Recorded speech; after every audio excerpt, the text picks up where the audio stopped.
Packing for a sailing trip is a game of Tetris where the stakes are your own sanity.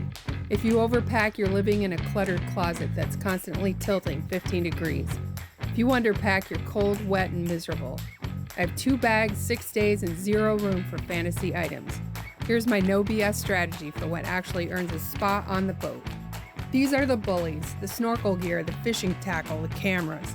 They don't bend, they don't compress, they're non-negotiable because this is why we're going. Everything else, my clothes, my comforts, has to fight for whatever space is left. Rule number 1, if it has a frame or wheels, leave it at home. Hard luggage is a weapon on a boat. It dents the bright work. It won't fit in a marine locker. We're on a big catamaran now, but I'm still packing like I'm on a 30-foot monohull. Why? Because managing stuff on the water is a full-time job and I'm not willing to do it. Look at these denim shorts. They're cute, but on a boat they're a sponge. They'll stay damp for 3 days and eventually just start smelling like the sea. These nylon board shorts? They dry in 20 minutes on the lifelines. On a boat, fast dry isn't a feature, it's a requirement. I'm bringing exactly 4 of these. I swim in them, I sail in them, I live in them.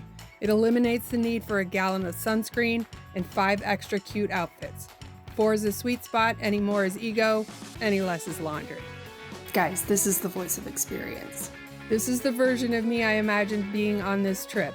Wide-brimmed hat, looking like a perfume ad. Then there's reality, 20-knot winds, salt spray in my eyes, chapped lips. I'm not packing for the fantasy girl, I'm packing for the girl who actually has to winch a line.